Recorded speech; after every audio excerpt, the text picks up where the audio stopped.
Deep Kajiman. Everything is you. Peace. Yo. കേൾക്ക് ശാസ്ത്രം തിരയുന്ന വലിയ സത്യം അത് പുറത്തല്ല അകത്താണ് നിത്യം.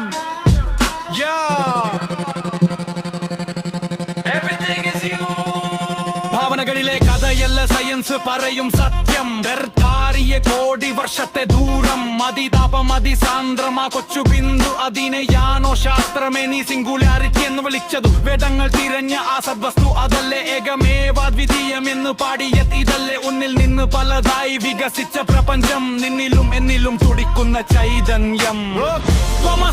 അത് നീയാകുന്നു പ്രപഞ്ചത്തിന്റെ സത്യം എന്നിൽ തുടിക്കുന്നു.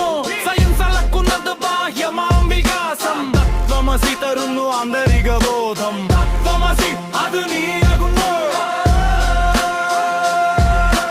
തത്വമസി അത് നീയാകുന്നു. മാസും എനർജിയും മുന്നിൽ ജന്ന് നമ്മൾ അറിഞ്ഞു. ദ്രവ്യൻ എന്ന ഊർജത്തിന്റെ മർത്തൊരു രൂപമെന്നു. പക്ഷേ ജനമല്ല ഈ ഊർജം, ഇത് ശുദ്ധമായ ബോധം. ഈ കോസ്മിക് എനർജിയാണ് പ്രപഞ്ചത്തിനതെ നാഥൻ. പരിണാമം മുന്നോട്ട് കുതിക്കുന്ന പാതയിൽ ബോധത്തിന്റെ ഉണർവാണ് മനുഷ്യന്റെ ഉള്ളിൽ. പുറത്തെവിടെയോ ഇരുന്ന് ഭരിക്കുന്നവമല്ല ദൈവം, നിന്റെ ഉള്ളിൽ തന്നെയാണ് പരമചൈതന്യം. തത്വമസി അത് നീയാകുന്നു. പ്രപഞ്ചത്തിന്റെ സത്യം നിന്നിൽ തുടിക്കുന്നു.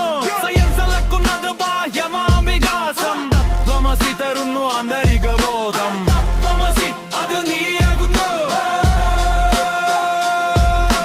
തത്വമസി അത് നീയാകുന്നു.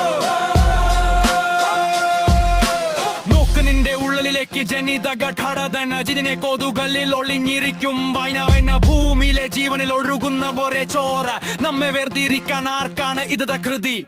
കോടി വർഷം മുമ്പ് നക്ഷത്രത്തിനുള്ളിൽ രൂപപ്പെട്ട കാർബണും അയണുമുണ്ട് നിന്റെ കോശത്തിൽ. ഭക്ഷണത്തിലൂടെയും ശ്വാസത്തിൽ കൂടെയും നീ അകത്താക്കുന്നതും ഇതു തന്നെയാണ് സുഹൃത്തെ. നക്ഷത്രപ്പൊടിയാണ് നീ പ്രപഞ്ചത്തിന്റെ ഭാഗം. ഇതിലും വലിയൊരു ശാസ്ത്രീയ സത്യമുണ്ടോ ലോകം?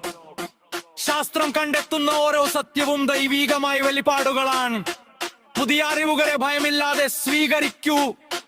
കാരണം ശാസ്ത്രം നീട്ടുന്ന ഓരോ കൈകളും ചെന്നെത്തുന്നത് ഒരേ ഒരു മഹാ